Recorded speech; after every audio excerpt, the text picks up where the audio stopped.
What's going on, Bulls Nation? Welcome in to CHGO Bulls Podcast, presented by DraftKings Sportsbook, America's top-rated sportsbook. Download their app. Be sure to use promo code CHGO when you sign up. I am Matt Peck. You can follow me on Twitter at Bulls_Peck, joined by all of my guys, Will the Goat Gottlieb, Will_Gottlieb, Big Dave Bow, BAWL Sports. And joining us for today, it's our guy, Mark K. Follow him at MK Hoops. Gentlemen, just a little over 24 hours away for the Bulls play-in game against the Toronto Raptors. Who's stoked? Mark, I haven't chatted with you in a while. Let's start with you. How stoked are you? I was going to say, it was the last time I saw you crying in your arms. Yeah. Not to relive that awkward and embarrassing moments, but am I excited? Was that the question? No. Yeah. No, I'm not. I think there's probably one person on this. Yeah. Well, look, I mean, it'll change during the game if for whatever reason they're doing the unthinkable and winning the game and playing well and those sorts of things. I'll be excited at that point. I'd probably be more excited right now if they were going into this game with a little bit more verve than what they sort of ended their season with. That sort of left me on a sour note from that point of view, I guess, which is also contributing to this general level of apathy. I've been Matt Pecked in that sense. So at the moment, I'm feeling it, but maybe if they're up 10 points midway through the third or something like that, my perspective will change. Dave, how are you feeling? Oh, you coming to me? I thought you were going to Will next and then finishing off with the only person who actually wants to watch this game. No, I got to sandwich you in as the only optimist left. I appreciate that. Yeah, I'm always excited for postseason basketball, period, point blank. That's just what it is. I'm always excited to see it because regardless, more so this season and obviously in the other season, you got a 50-50 chance of moving forward. It's going to be difficult. It's going to be hard. Like, that's just what it's going to be. And I don't know what Bulls team you're going to get. Are you going to get the Bulls team that, lays a stinker to Indiana? Are you going to get the Bulls team that came back from 20 down to Memphis and beat them? Like, you don't know what Bulls team you're going to get. Eager to find out. I think they're going to come out ready. I'm ready for playoff or play-in basketball, I should say. So I love postseason basketball. It's one of my favorite times of year. And when my favorite team is involved in it, I'm excited to watch it. I'm glad you corrected yourself because the semantics police are out there to make sure everybody knows that this is postseason play-in basketball and not playoff basketball. The Bulls have not yet made the playoffs. And you mentioned, Dave, 50% chance to get in. Well, DraftKings Sportsbook, our friend over there, has the Raptors at 5.5-point favorites. So I would say the Bulls are not quite 50-50. I know they're on the road. Raptors play very well there. The Bulls struggle on the road. I think it's going to be a really tough matchup, and I went super in-depth on a preview of that you guys can go read on allchgo.com. Flex. I would say, this individual game should be exciting. Like, these two teams, I think, really clash in a lot of ways, and that'll just be like an interesting sort of chess match between Nick Nurse and Billy Donovan. But it's hard not to also bring in the longer-term outlook for me. Like, for the players and the coaches, it's like, look forward to the next minute, right? The next possession, one at a time, chip away. And if you look anything beyond that, Billy Donovan was sort of saying at practice today, then you get lost in the outcome and you forget to play the 48 minutes in front of you. So I totally understand that. And I do want to enjoy those 48 minutes, but it's hard not to also just think about the fact that, yeah, even if they win, then they got to go win another game and then they got to go play the Bucks and hopefully win one game. I mean, just like the outlook is not very rosy to me. And so I wouldn't say I'm like rooting for the Bulls to lose or I expect them to lose, but I do feel a sense of apathy about this game just because sort of the outlook of the season and the end result seems to be pretty set in stone for me. It is an interesting chess match that lies ahead for the Bulls tomorrow night against Toronto. We'll break down every week. Obviously, most Bulls, first and foremost, what Billy's lineup is going to look like and whether or not it might change based on the size of the Raptors. He was asked about that following their regular season finale and, kind of with a leading question of could we see Patrick Williams back in that starting lineup instead of starting small? Joey, do we have – because I was waiting for that. Yeah. Knew it was coming. On his way. But there it is right there, man. Billy Donovan talking about you can put that back, Joey. Billy Donovan talking about the Raptors' size. To be quite honest, I think some of our difficulties rebounding have had very little to do with size. I think it's been more consistency of what you have to do, whether it's been rotational box outs or guys running to the rim. We could be bigger and still not rebound well enough. I think there are things technique-wise that we have to do better. I mean, he's right. There are things you have to do technique-wise that you have to do better. But, Will, just overall, when I think about the Bulls and the Raptors, that is obviously the first thing that comes up into my head is the fact that they have absolutely struggled rebounding, and more in particularly on the offensive side of the glass. What do you think can happen, or what the Bulls should do as far as not only just size, but as Billy said, technique-wise? Yeah, I think a lot of people would sort of suggest that Patrick Williams should get the start, whether it's over Caruso or Patrick Beverley at the 4, just to have positional size out there. Based on the way that Billy talked about this yesterday and the quote that you had up there, it seems like he's going to stick with the Patrick Beverley and Caruso tandem out there with the Bulls' big 3. He mentioned a couple of times about how like securing boxes and elbows and not drifting too far towards the basket. And if the Bulls are out in rotation, scrambling around, you still have to find those boxes and elbows to secure the floor and the lane for rebounds. So I do think he is correct there. I'll also point out that like in that last game, Patrick Williams was not closing, and like Scotty Barnes and Anunoby had a couple of offensive rebounds that kind of sealed the game for the Raptors, and everybody was like throwing their hands in the air. Like, why didn't Billy play Patrick Williams? And like, let's not forget that everybody is also complaining about how Patrick Williams averages like 0.7 rebounds per game, and everybody freaks out about that all the time. So I do think it is going to be a team effort. The Raptors have the number 1 highest offensive rebounding game against the Bulls this year. They have the number 3 highest offensive rebounding game against the Bulls this year. That is what they do. That is how they make their money. They're a very poor half-court offense. And so what they try to do is just junk up the half court and try to get offensive rebounds and steals and generate their points that way. If the Bulls can defensive rebound, I think this will be a win for the Bulls. And that's a lot easier said than done because of how long and athletic those Raptors are. Marquet, I know we were talking about, he just mentioned Patrick Williams, and I just think Patrick Williams is such a big piece and a big part of this. I don't know as far as how many minutes he's going to play, but he's going to be out there a lot. Do you think his role is going to change somewhat? Will they just be like, yo, we need you more out there for rebounding than we need you more for spot up shooting? Or do you think it would, yo, we just need you to be Patrick Williams kind of game? I've just been on a Patrick Williams heater of late, so I don't know what to say. I know, this is why I threw this to you. No, I mean, I think the issue the Bulls they have at the moment is like you need Pat, right? You need Pat in the lineup, but you also need Caruso in the lineup, but you kind of also want to have Beverley out there because you need his point of attack defense, but you also need Kobe out there because he's going to be an important trap and zone buster. The Raptors are going to throw 3 or 4 different schemes at the Bulls tomorrow night. So you kind of need bits and pieces of so many of these different lineups, but you can't necessarily put it all together. So whether we're rolling with Pat as the starter or Pat off the bench, whether it's Caruso or Beverley starting, I think there's going to be pros and cons or flaws for each of those lineups.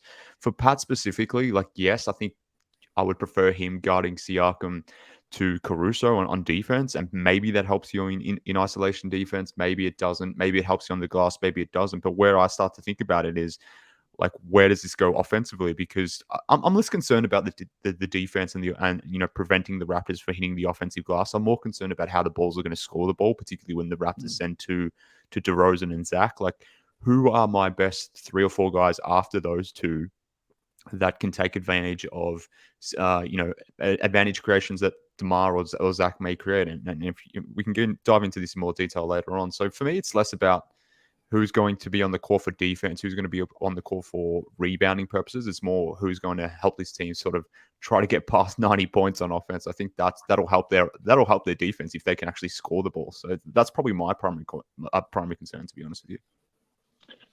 Did you guys touch on yet the plus minus of the Beverly Caruso starting lineup since they arrived while I was gone. I mean, like it's worth noting, and it certainly, maybe you could say, regardless of matchup, makes the most sense for Billy to go with the lineup that has seen the most success for him. Casey Johnson made note of those plus minuses. With Beverly, Zach, DeMar, Caruso, and Vooch in 267 minutes since Patrick Beverly was added to the team, that fivesome has a plus 14.7 net rating, which honestly, if you extrapolate it over an entire season, would be very near the top ranking among, 5-player groups. Meanwhile, you sub in Patrick Williams and sub out Alex Caruso and stick him with LaVine, DeRozan, Vooch, and Beverly. In 129 minutes, that group is a minus 31.6. So if Billy is looking at those numbers, whether or not you're talking about Toronto and their size, he's probably going to lean with the numbers of a very strong positive net group, as opposed to Patrick Williams with those four being a very negative one. Plus, there's also the fact that Patrick and Kobe have done some really solid things playing together since Patrick moved to the bench. Yeah, and just on those numbers, a couple things. So firstly, that the Pat lineup, those numbers are really impacted by that Suns game. The Bulls started Pat in that game. He came in for Caruso. We obviously saw the Bulls get absolutely demolished by the Suns in that game. So that is impacted from that point of view. But the reason, I think another thing to consider as well, like if you're sending Pat to the starting unit, and whether you're sending Caruso to the bench or whether you're sending Patrick Beverly to the bench, okay, maybe your starting unit is bigger, but what you're doing then is making your second unit extremely small. So like if you're sending Pat Bev to the bench, as an example, you're starting Caruso, you're starting Patrick Williams next to your big three, then your bench is Io, Kobe, Pat Bev, and Drummond, with one of those starters probably playing with that second unit. So that second unit then is extremely small. So have you now, I guess, created a problem in that second unit? So coming back to my point before, like irrespective of what lineup they throw out there, I think there's going to be imperfect solutions. So whether the Pat's starting or not, I don't think it matters. I don't think it matters whether Caruso is starting or not. Like, there's no wrong answer as far as I'm concerned, but there's probably no right answer either, just based on this problematic matchup. So that's my kind of issue at it. And I've just been thinking about it, like who makes more sense. But I think you make good arguments for both or a number of guys, and I don't think there's a wrong or right answer necessarily. I would add to that, and I think those are all good points, that like it almost doesn't really matter, because like the execution part, and sort of goes back to the quote that we talked about, like the execution part is really what matters. Obviously, like if you can have more size out there, that's better. But if that size doesn't also have the skill to be able to take advantage of, the open threes that the Raptors are going to give the Bulls, to take advantage of, being able to box out and secure the lane. If they don't do that, it doesn't really matter who's out there, because they're going to be hemorrhaging points on the offensive glass and not able to get them back on the other side. So part of me thinks Kobe is going to be a really big fixture of this matchup, because obviously he's got the 3-point shot. He's the most reliable there. He's also a really good positional defender. And I think does a really good job of just like going towards the defensive glass. Billy said today that this cannot just be all on the centers, whether it's Vooch or Drummond or both. Like the whole group has to defensive rebound. I think that is the single most important. If you want to be reductive and boil it down to one thing, I think that's the single most important aspect of this matchup, is securing the rebounds. They know that. They've got to know that. And so I think if that's as big a focus as it should be, it's going to come down to what other things can, whoever that fourth or fifth person is, what else can they contribute, whether it's on the offensive end or generating steals to get out in transition, or finding, weak side cutters, or whatever it is. Like they have to be able to add something else. And if they're not able to do that, then I don't even think it really matters. I know a coach, Will, who talks about what you were saying at the beginning. He calls it good size and bad size. And just because you're tall doesn't mean you're going to be out there, like you're saying, getting rebounds and, affecting the game. Like you have to have actual skill, to go with that. There are guys who can get paid just being tall, and Tony Bradley, but you actually have to have the actual skill to get out there, and to perform. But honestly, I think Andre Drummond is who's going to play a huge role for all of this. he's going to have to play, with that second unit. I feel like that's the only advantage only time the Bulls will have a real advantage of some kind over Toronto is the second unit. Because they don't have a great second unit, and we know they're not really tall. They're just like velociraptors. Like everybody's kind of the same size and can do a lot of the same things. But having a guy like Drummond in there, knowing that he can rebound, knowing that he can block, and he can get a couple steals or something like that. But it just depends on which Drummond is going to be. Is it going to be good size or bad size? You know what I mean? For Andre Drummond on that one. But comparing him or combining him with Patrick Williams should be helpful for your bench. But again, just like the Bulls all season, we don't know which ones are showing up, for the game. We got to find that one out. And the other thing I think was key of what you said, Will, is that fourth option for the Bulls. Because I think that fourth option is going to have to be the third option because they're going to take away DeMar DeRozan. That's going to happen. They've done it every single time. As soon as he comes in the game, they're double teaming him at the scores table. So he's going to get that. Like, that's going to happen. So it's going to have to be whoever your fourth option is going to have to be your third option, whether it's Kobe, whether it's Patrick Beverley. I don't know. You know what I mean? Whoever your third option is, whoever is going to be rolling for you that game, that's going to be the one for you, man, because they're not going to let DeMar DeRozan beat them.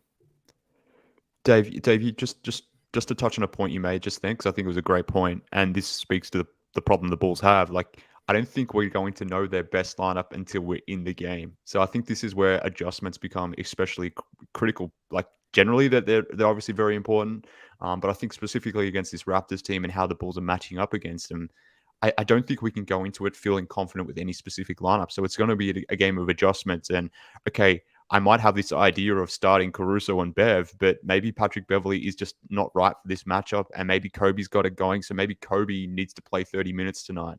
I mean, maybe that's not initially the plan, but it's going to have to be the plan in game. Similarly, like maybe Caruso is the starter, but maybe he's just not matching up well for whatever reason, or things like that, things of that nature. So I think their fourth, fifth guys are going to be so important in this game and probably going to flip this game. But I'm not confident as to understanding or knowing who that fourth or fifth guy is. So I think that's a really good point that you made. And I don't think we really know the answer to that until we get into the game and just have the games flowing itself. So we can have all these theories, we can have our preferences, but I don't think any of it matters, and it's going to be dictated by the game. Yeah, and like going back to what Billy said about rebounding and size and how they're not necessarily directly connected. Our guy AK had a super chat. Joe, can you throw that one up from AK one more time? Bringing up one of two huge things that determined who won the three regular season games between the Bulls and Raptors. AK said Raptors, Bulls, both teams average 104 points per game, but Raptors average 14 more shot attempts and 23 points off turnovers. You win the boards and the turnovers, you win the game. In the two Raptors wins, they got 44 points off of 37 Bulls turnovers and 42 points on 42 offensive rebounds. The one win the Bulls managed to get against Toronto, they did still turn the ball over a lot, and Raptors turned those into points, but the Bulls, defensively, to their credit, did the same thing, and points off turnovers was 23-21, so pretty close to a wash. And the Bulls held the Raptors to just 5 offensive rebounds in that game and only 4 second chance points. To me, whether you're talking about big guys like Drummond or Pat or whoever being out there, or your guards who can rebound well, like Kobe and Pat Beverley, as I saw Eco being mentioned in the comments, you have to control those elements of the game if you want any chance of winning, because we know that the Raptors aren't a great three-point shooting team either, just like the Bulls aren't, but you can't be that far behind by giving up turnover points and second chance points. And that's what happened when the Bulls lost to the Raptors twice. Yeah.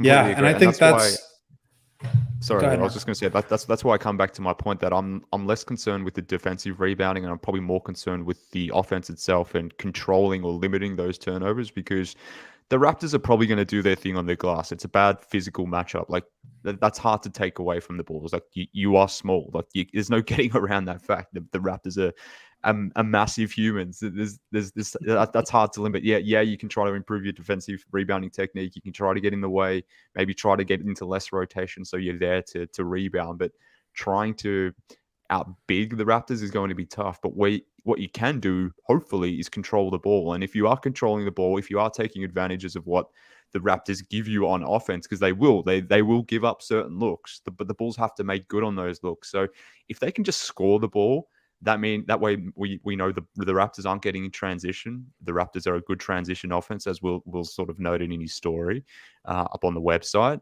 If you're not letting them get into transition and get easy scores that way, then the real only avenue, I guess, of hurting you is those second chance points, because we know the Raptors are a bad shooting team, but they're also a bad half-court offense. So if the Bulls' offense can help them play defense, I think that's where it all starts and ends with me. So I think they're going to get hurt on the offensive glass regardless, but what can you do on offense to limit this? What can you do to help and assist DeMar DeRozan? And if you can score points, then that ultimately is going to help your defense. So I actually think it's the offense that's more important, personally anyway, but maybe I'm wrong, but that's how I'm going into it.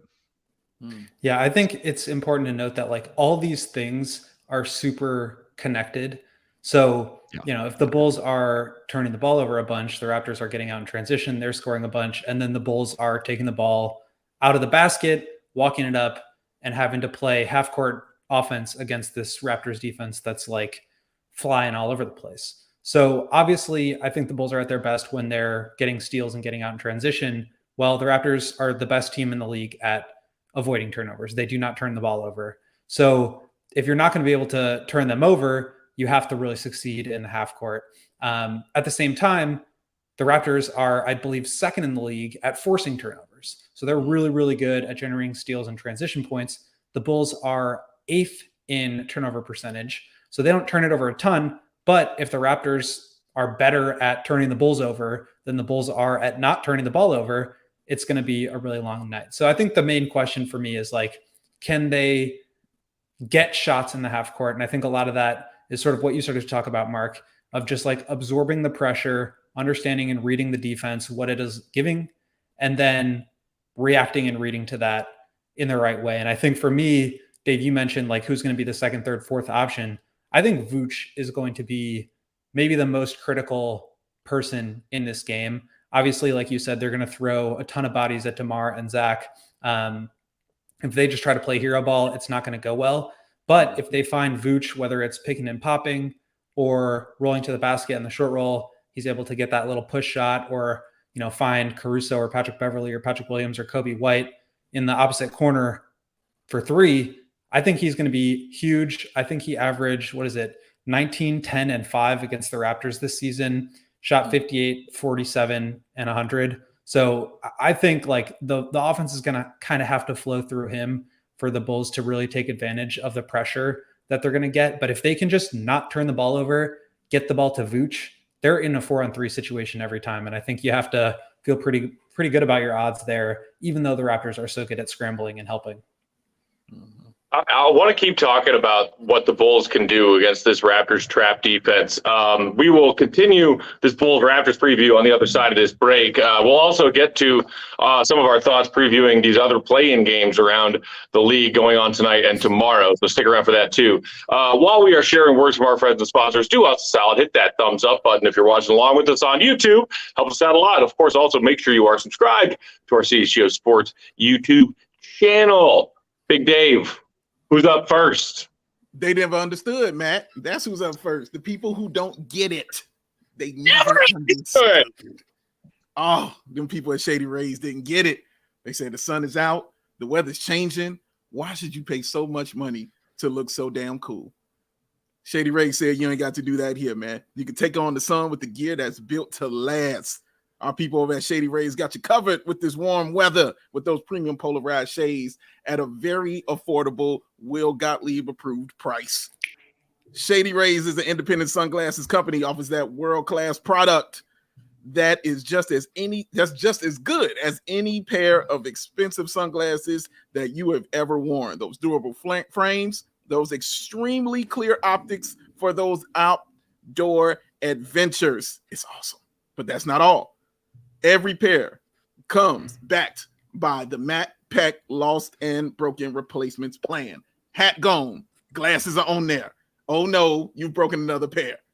Damn. Shady Ray says we got you covered. We'll send you a brand new pair. No questions asked. And If you don't love your pair of Shady Rays, you can exchange that or return them for free within 30 days. There's no risk when you shop, and they have got your back, just like us here at CHGO Bulls when we talking about this squad. So exclusively to our listeners out there, Shady Rays is giving you the best deal of the season. Go to shadyrays.com and use the code CHGO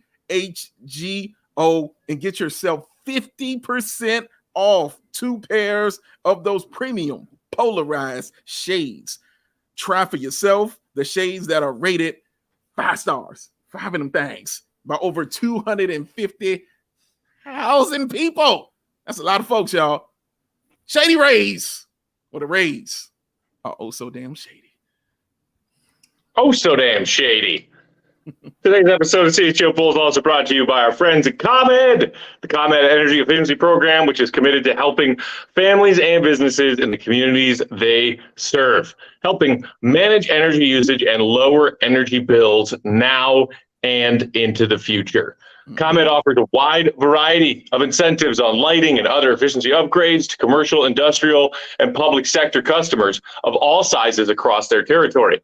ComEd also offers free facility assessments that can help find energy-saving opportunities, like for their HVAC systems, commercial kitchen equipment, or industrial processes. Now, Mark, I can see it in your face. You're wondering just exactly how this works, aren't you? Yes, he is.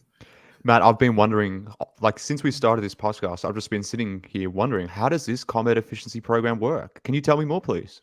I know you were, and that's why I will tell you exactly how it works. An authorized engineer will help work with you to develop a detailed assessment plan specific to your goals and needs.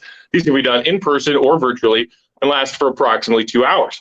Then within 3 to 4 weeks, customers will receive a report detailing energy efficiency projects that they can start working on right away. Each recommendation will include estimated energy savings, cost savings, all of the savings, project costs, potential incentives, and simple payback plans.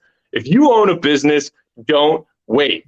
Get started saving money and energy today. For energy saving tips, lighting incentives, or to schedule your free facility assessment, go to ComEd.com/poweringbiz. That's ComEd.com/poweringbiz. What was that website, Mark? ComEd.com/poweringbiz. That's right. Schedule your meeting with them today.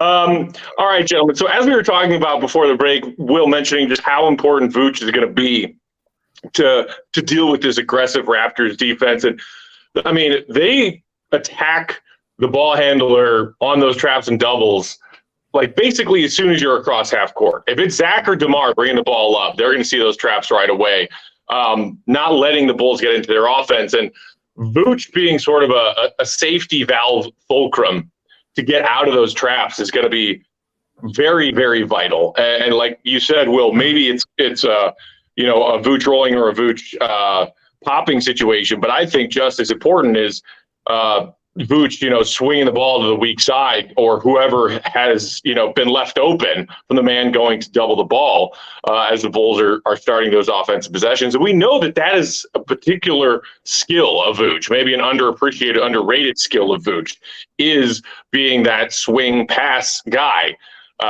coming out of those traps.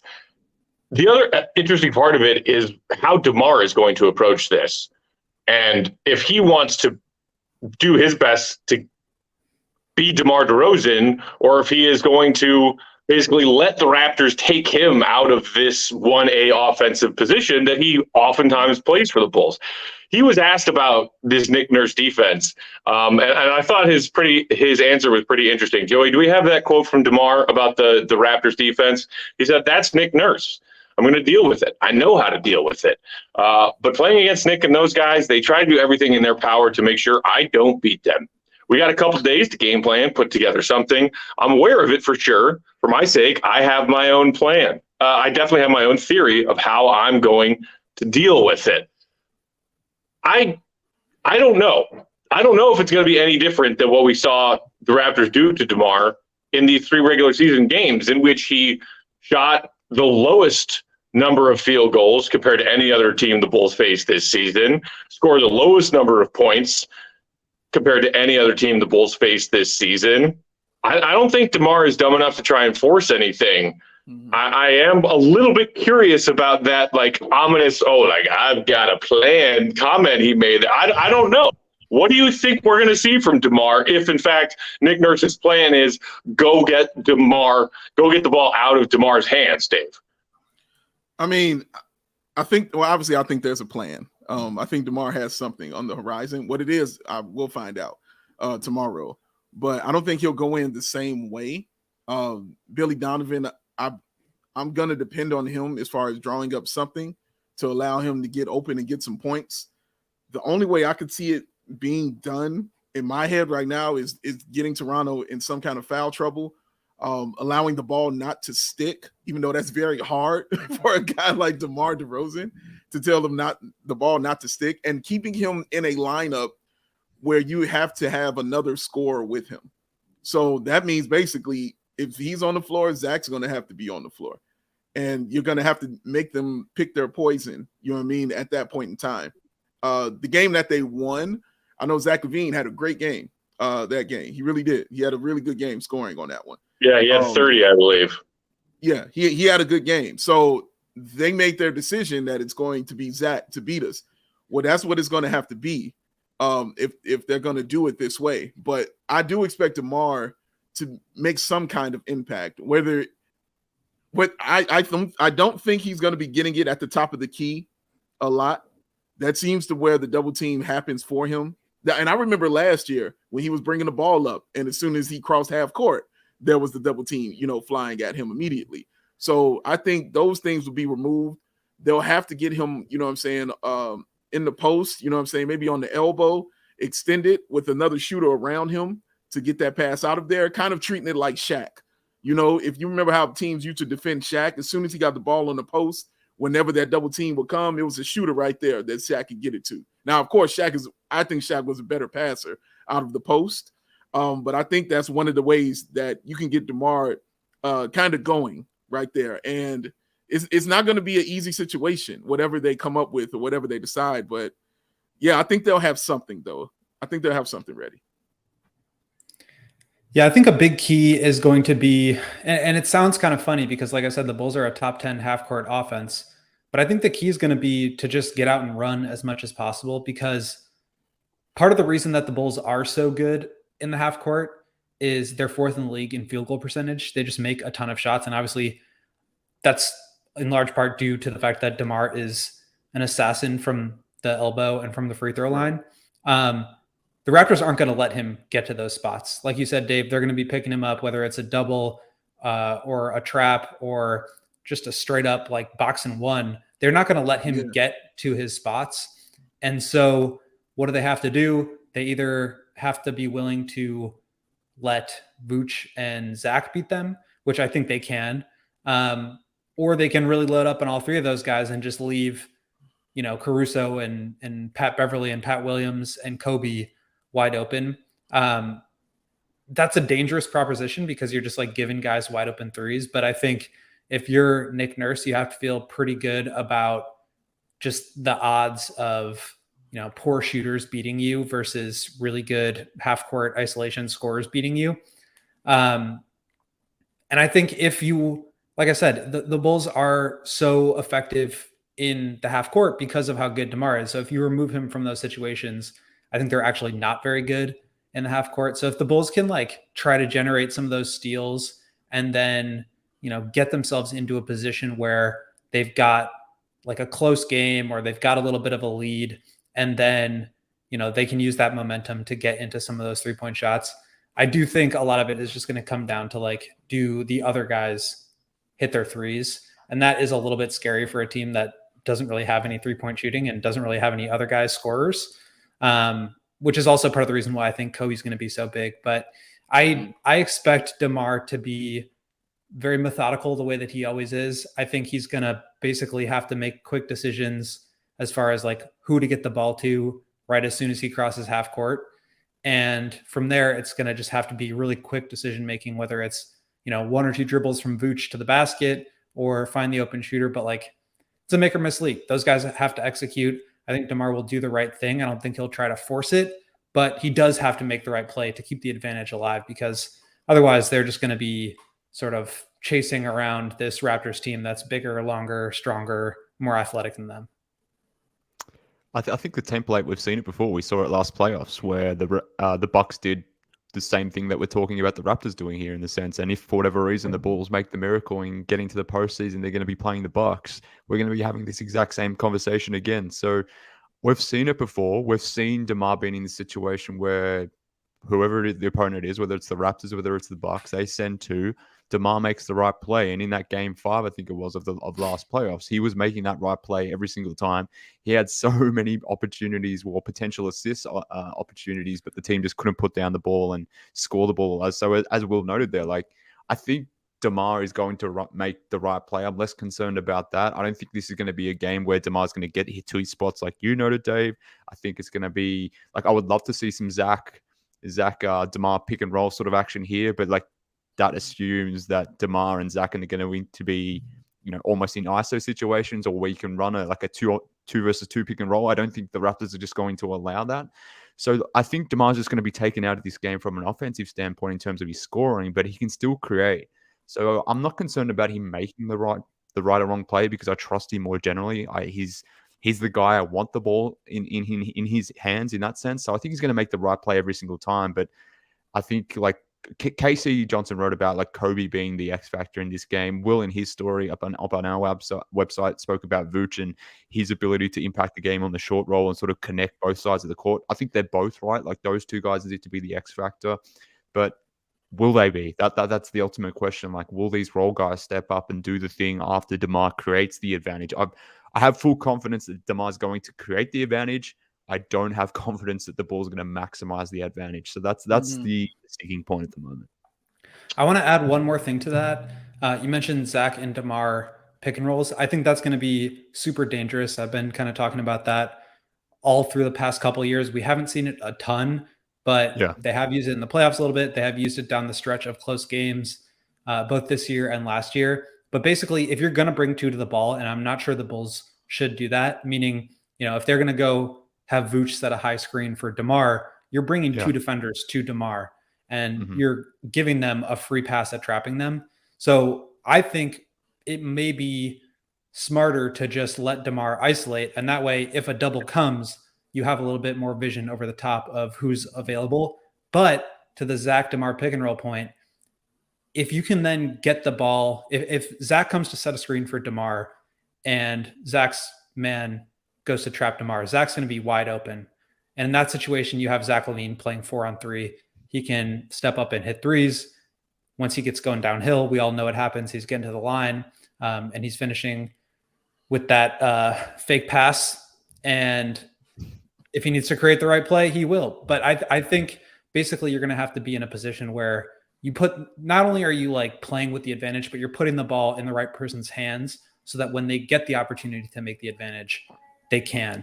I think Vooch is more than capable of doing that. I think he's going to be crucial in that role. I'm also not sure I'd want to bring Jakob Poeltl up to half court to trap DeMar. So I think they're going to have to be careful, but it's really going to come down to those three guys making the right plays. And oftentimes I don't think that's going to be looking for their own shot. I think it's going to be finding Caruso or Patrick Beverley back cutting or spotting up in the corner or whatever it is. But like those guys have to hit their shots.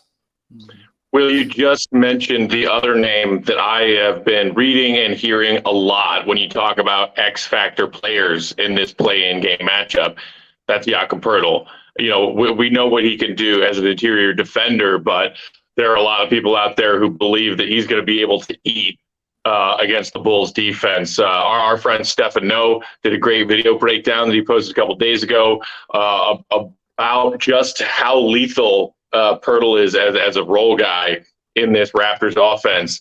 Are any and all of you guys concerned about the offensive impact that Poeltl's going to have on this game? Yeah, because every time he played the Bulls, he was eating, as they said.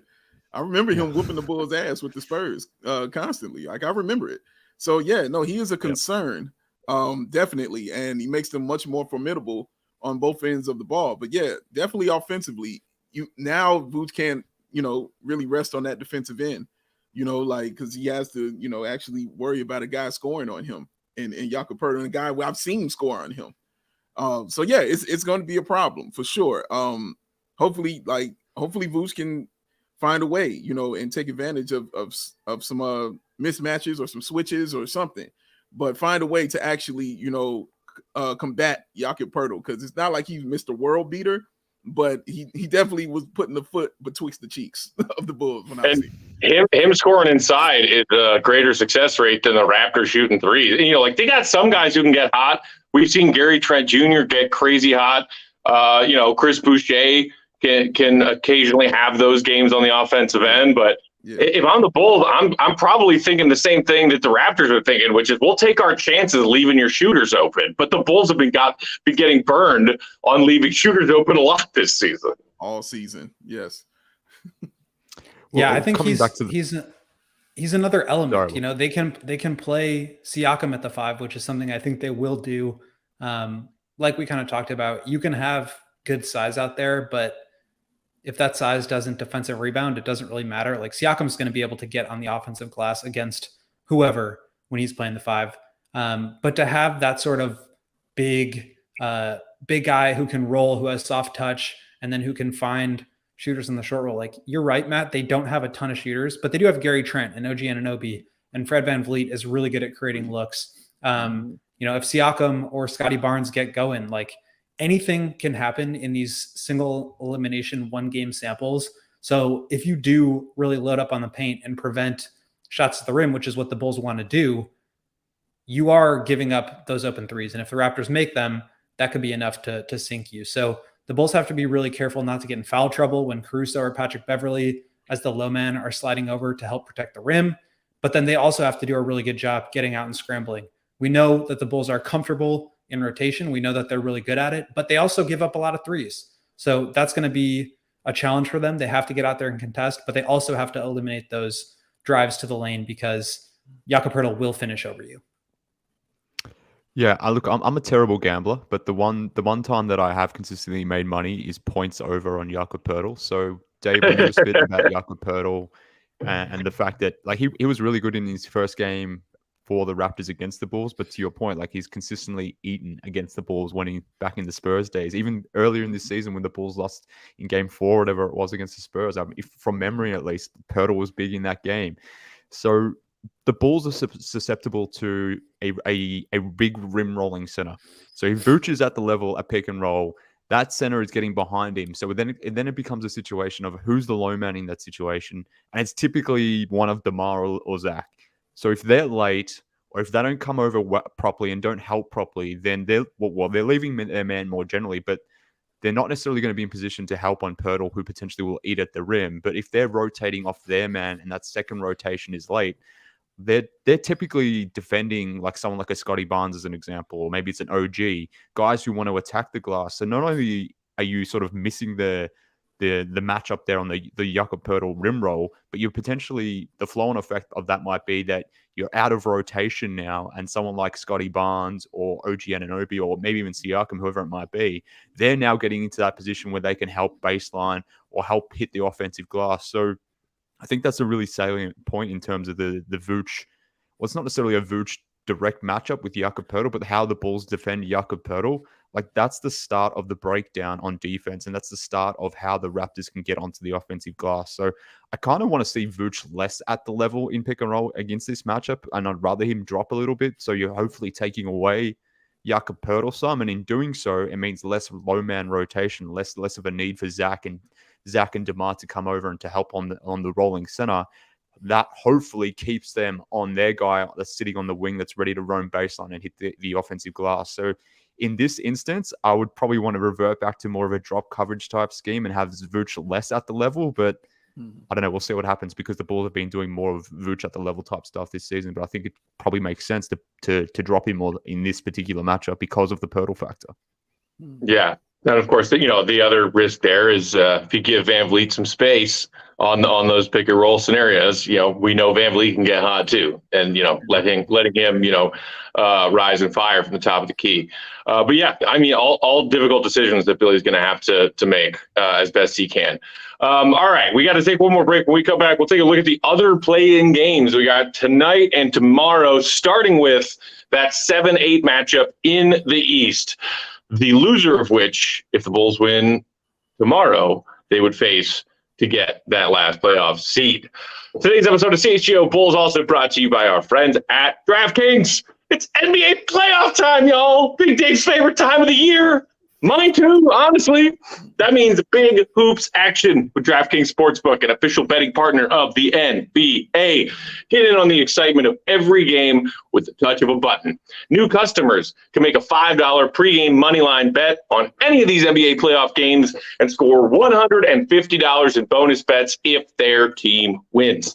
Plus, everyone can score a no-sweat same-game parlay every day during the NBA playoffs. Just open the DraftKings Sportsbook app, opt in, and place a same-game parlay on any NBA game. Take your pick. And if it doesn't hit, you'll get a bonus bet back up to $10, which is perfect because that's like my honey hole dollar amount for my same-game parlays. $10. I get $10 back if it doesn't hit. Why not do it? So download that DraftKings Sportsbook app right now. Use that promo code CHGO and sign up to take advantage of that incredible offer. $5 down on a pregame NBA playoff moneyline bet to score $150 in bonus bets if their team wins. Only at DraftKings Sportsbook. Promo code CHGO. Gambling problem? Call 1-800-GAMBLER. In Massachusetts, 800-327-5050 or visit gamblinghelplinema.org. In New York, 877-8-HOPE-NY or text HOPE-NY. In Kansas, 800-522-4700. On behalf of Boot Hill Casino and Resort, 21 and over in most eligible states. Age varies by jurisdiction. Eligibility restrictions apply. See DraftKings.com/sportsbook for details and state-specific responsible gaming resources. So excited. 2 games for same-game parlays tonight. Oh, man. Well, when you're getting all that excitement in there and you're being all excited, getting all these things, of course you want to be looking right in your proper gear. You want to be representing the team that you're rooting for. And the great place to get that is FOCO. Get fitted out in the best sports gear around. And where you get that from, y'all? From FOCO. The hoodies, the shoes, the signs, the bobbleheads, and everything in betwixt. It's springtime, y'all. It's PEC season. And of course, it's also baseball season.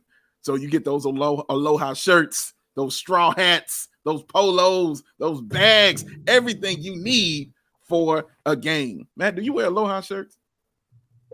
Not usually, no. Not usually. Will? Do I wear what? Nope. Mark K.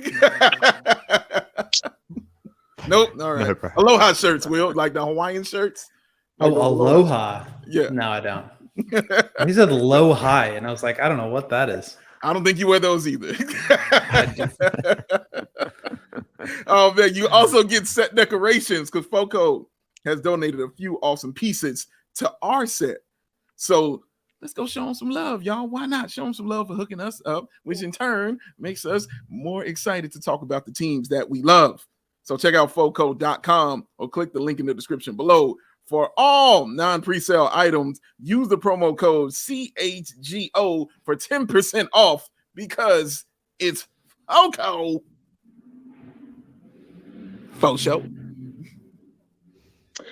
All right, guys, we got 3 other play-in games between tonight and tomorrow. Big Dave, I know you said that you had a particular interest in the other play-in game in the East, 7-8 Hawks Heat. What do you see that intrigues you about this game tonight?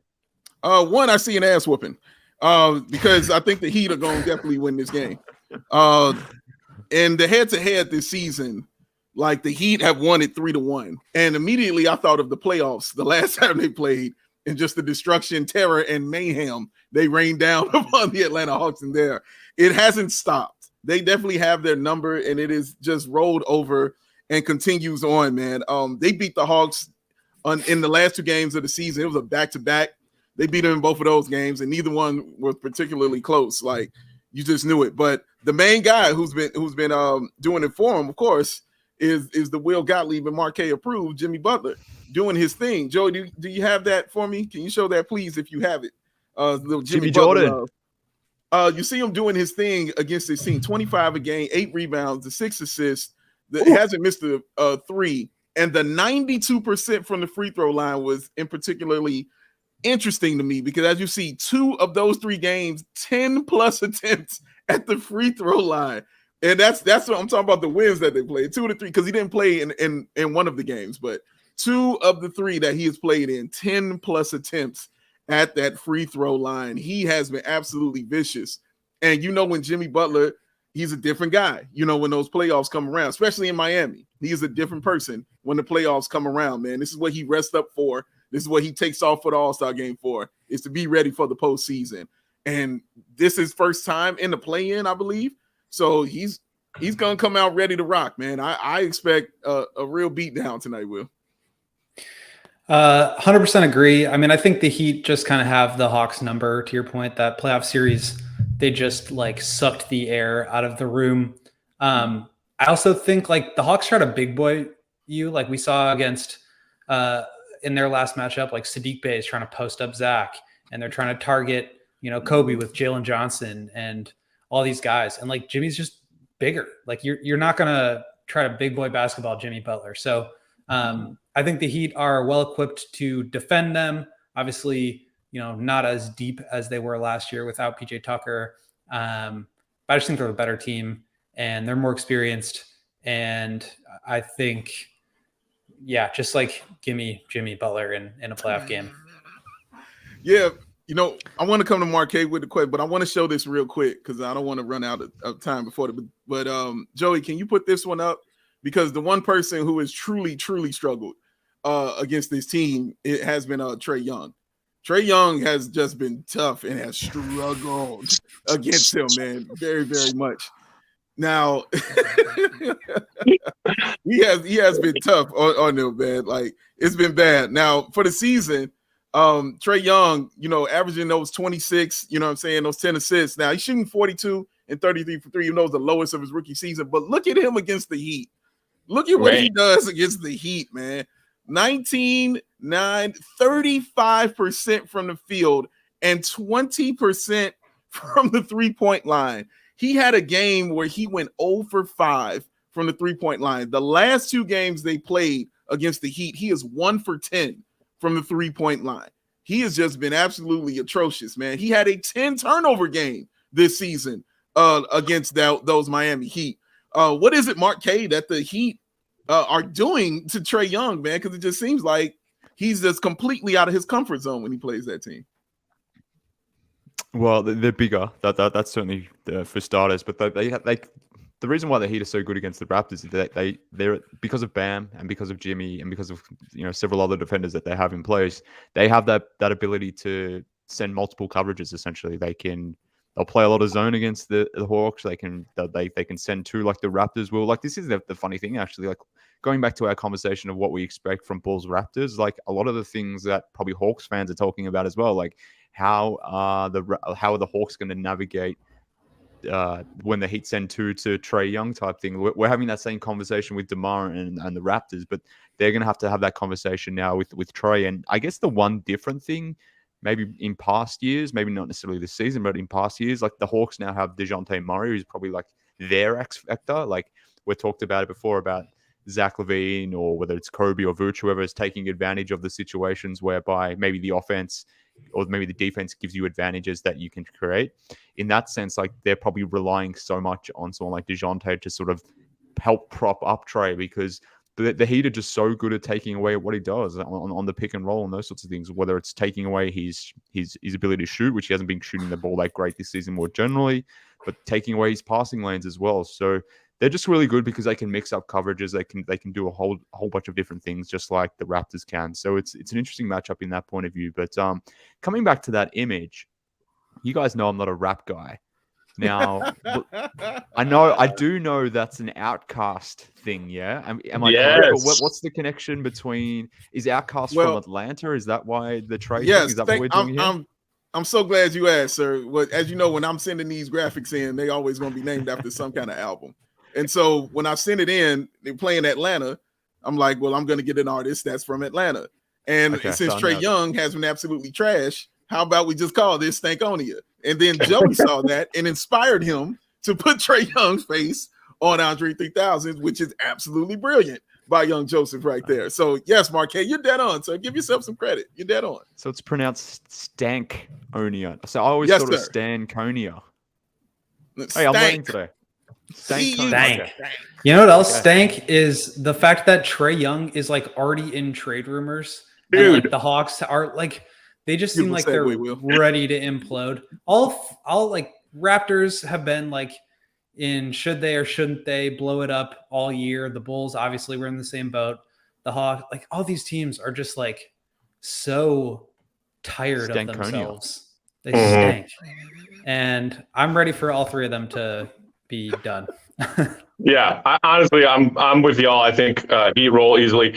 That's the thing that's funny to me is that the Hawks season isn't even over yet, and the timing of when that report came out that the Hawks front office is now like, or Hawks ownership is now like, oh yeah, you can trade Trae if you want. I will say this though, I've seen Bulls fans starting that talk again. I will hear none of it. I do not want Trae Young. I don't. Stop. Nope. Stop talking. Yeah. Well, the other thing yeah. that's interesting is like Nick Nurse is now in rumors to be on the short list of head coaches that the Raptors want. So like, again, all these teams, it seems like they've already packed it in, and that's just like antithetical to, I think, what the NBA wants to do with the play-in tournament. So we'll see what happens, but I wouldn't want to be any of these teams right now. Moving west, we could look at these quickly. We got Thunder and Pelicans in the 9-10 matchup. Thunder, obviously very young. Pels in and out of injury issues with their guys all season long. But, you know, Brandon Ingram, been a killer. They do have more veteran experience on that team. I think I like the Pels just because of that, but I wouldn't be surprised. I mean, this Thunder team, we've seen what they could do all season, especially SGA, Dave. Yeah, Joey, can you show me that SGA graphic, please, sir? This dude has been absolutely phenomenal and truly, truly special with what he's been doing, man. Like 31 a game is just dumb for a guy who's not a great three-point shooter. Definitely DeMar DeRozan on him, but look at all the career highs that he's having in points and field goals and steals and blocks and true shooting percentage. His win share last year was 4.6. It is 11.4 this year, man. Look at you with the big He is stats. absolutely awesome, man. He has been really, truly special this season. His highest, he scored his career high in points this season against the Pelicans. He dropped 44 on them. He tied it against Portland, but he got his first one against those Pelicans, man. They have no answer for him. And that's why every game they've played has been close. Now, the Pelicans have won 3-1. They've won that series 3-1. And what I do find very interesting about this, guys, is the fact that Ingram and CJ McCollum have not played together in either one of these, in any game they played this season against the Thunder. Either McCollum's played or Ingram's played. And Ingram's only played one game. And when he played that one game, he had 34. So that's what I'm very interested to watch and to see how that matchup kind of works for them. That should be interesting. But I also think the other thing on the Thunder side, which is good, is the Will Gottlieb approved small ball that they're going to be running against them, man. And one guy they've taken completely out of that is Valanciunas. Joey, can you show that, please? Valanciunas has been that guide for them. And as you can see what he's been doing on the season, the 14 a game, the 10 rebounds, the 35 from 3 in the 25 minutes. The minutes against the Thunder dropped to 22, but his three-point percentage dropped to 20 against them, man. And you see he's averaging 11 and he's averaging 7 against that team, man. So he has struggled, and they have taken him out. In the third game they played, he played only 16 minutes, and they had to get him out of there because he just isn't that guy for that kind of matchup against the Thunder, man. He really struggles against those faster teams like that who can really get in there and swat the ball, because once the rebound doesn't go your way, it's 5-on-4 every single time. So he's a struggle. He's a guy that they have to find a way to either, get him going or just get him out of the game, maybe throwing Herb Jones in there, or something, maybe Clark, however they want to do it, but it has to be another way, guys. Yeah, I think they are. One thing that the Thunder do is always have 5 shooters on the floor, and it's just really tough to be a big man in that scenario. It must be nice. I don't know what that could possibly be like, but having 5 shooters out there really stretches the defense out, and it kind of eliminates those kind of bigs. I think that the Pelicans are probably a better team right now, but obviously no Zion, and they're at home. But I think that the Thunder have the best player in the series or in the game. So if you have the best player in a single elimination game, that could be the advantage. Shea is amazing. I think he would be on my first team All-NBA this year. Ooh. Just absolutely outrageously good. And I think, like, I've complained about the Bulls being in the play-in and sort of operating as though this is a success by making the postseason. For the Thunder, for an up-and-coming young team like that, that absolutely is, I think, a big step forward for them. And I think, whether they win this game or just stay competitive, I think that's a big step forward for that franchise. For all of the young talent the Thunder have and all of the picks they still have, getting into the play-in, that's just playing with house money, and it's an incredible achievement. And like you guys seem to agree on it. I think the Pels are the better team, but I would not be surprised to see OKC win that game. Last one, and sadly, it now looks like a dud because it could have been cool. But Lakers T-Wolves. All of the drama ended up happening before the actual game will be played, because you already were shorthanded if you're Minnesota, losing Naz Reid with that broken wrist. And he is a solid rotation piece for them, has been. Then Rudy Gobert punches Kyle Anderson. The team decides to suspend him for this first play-in game. They didn't have to. The league made no punishment. The Wolves decided to suspend Rudy Gobert for punching Kyle Anderson, who called Rudy Gobert a bitch. Then, on his way to the halftime locker room of that same regular season finale, Jaden McDaniels, who would be a huge piece for Minnesota defensively in this matchup where you got to deal with LeBron, you got to deal with AD and McDaniels, all defensive team material this season, breaks his hand punching a wall walking down the tunnel. This could have been a really cool game, and instead it just looks like a layup, automatic. We're going to punch our ticket for the 7th seed for the Lakers, which y'all probably can guess drives me absolutely crazy. But it is kind of funny how we got here. Yo, go ahead, Marquez. Yeah. I was just going to say, like, it's one thing to lose 2 of your starters, but to literally lose the 2 starters that were going to guard LeBron and Anthony Davis, like, Jaden McDaniels was going to get the LeBron matchup. Gobert was going to get the AD matchup. Like, it completely flips everything now. The Cat's probably starting at center. It changes your defensive scheme. They're a drop-heavy team. Do you want to play drop defense with Cat? Probably not. So it literally just changes everything for the Wolves. So I too feel this very similarly. I think this is going to be an easy Lakers win. And I actually think now they're well set up to make a bit of a run in the postseason, which will probably annoy you, Matthew. But I think they're going to beat the Grizzlies now in that first round matchup. If I'm pretty sure that's correct. Like, Grizzlies are second. Yeah. If the Lakers win this, they'll be 7th. So that'll be the first round.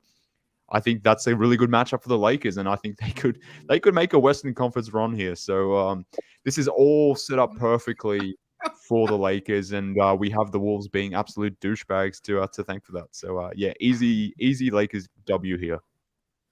Lakers Warriors in the second round is going to be good for the ratings. I think it also puts into perspective how insane of a trade the Rudy Gobert trade was this past summer. Weren't you advocating that the Bulls get Rudy at one point, Will? I feel like I remember that. Let me finish. Yeah, let me finish. I think the Vucevic trade, I think people have gotten really frustrated with Vooch over the 2+ years that he's been with the Bulls, in large part due to the fact that they traded what they traded to get him. I think a lot of the frustration comes from the package, and less of it comes from who he is as a player, because I think we can all agree he is a very solid player, easily a top 10 center in the league. I think Rudy at his best is more impactful on one end of the floor than Vooch. And I do think Rudy has underperformed way more than I thought he would. I thought it would be an upgrade to get Rudy because I did not think the Bulls had a chance to put together a good defense. Obviously, they proved me wrong. They were top 5 defense all year. And to be able to do that with Vooch as the anchor, I think is really impressive. I think it speaks to his ability, and I think it speaks to the collective unit and what Billy has been able to get out of these guys playing together. But none of that matters because of how much the Timberwolves paid to get Rudy Gobert. If the Bulls had done something like that, it would have been just really a disaster. So for that price, I would never have done the Rudy Gobert trade. I do think that he provides different value, but obviously he was trending down, and I think Vooch has trended back upwards, if not at the very least stayed the same. So that pick could very well end up being a late lottery pick that is unprotected going to the Jazz. Like that could jump up. And, you know, in addition to the 3 other picks, a swap and Walker Kessler and Malik Beasley and Jared Vanderbilt that they gave up, it's looking worse and worse. Really bad. Yeah, you couldn't make the trade for Gobert? The Bulls, because they have already given up their first round pick, so they couldn't have made that trade anyway that the Wolves did. So, William, you're absolved in some sense in that way. I'm just trying to help you out here, but let the record show that I was very much against the Gobert trade, and Will was. There you go. I respect all right, gentlemen, we are about an hour out from tip-off of the beginning of the NBA play-in tournament. So let's all go get ready to enjoy some kind of playoff-ish hoops. Then the Bulls will get their turn tomorrow night. We all know what I'm rooting for. In the meantime, before we are back for pregame at 5:30 Central Time tomorrow before Bulls Raptors, you can follow Will on Twitter, Will_Gottlieb. Mark plugged it for him. I'll do it again. Read his awesome Bulls Raptors preview column up now on allchgo.com. Big Dave is at BAWL Sports. Mark MK Hoops on Bulls_Peck. We are CHGO_Bulls. Shout out and thanks to our guy Joey Spathis. We're going to control behind the scenes. We will see you for play-in pregame tomorrow night, 5:30. Until then, this has been CHGO Bulls Pod, brought to you by DraftKings Sportsbook. See you, Red. Be good. Peace. Barbara Streisand.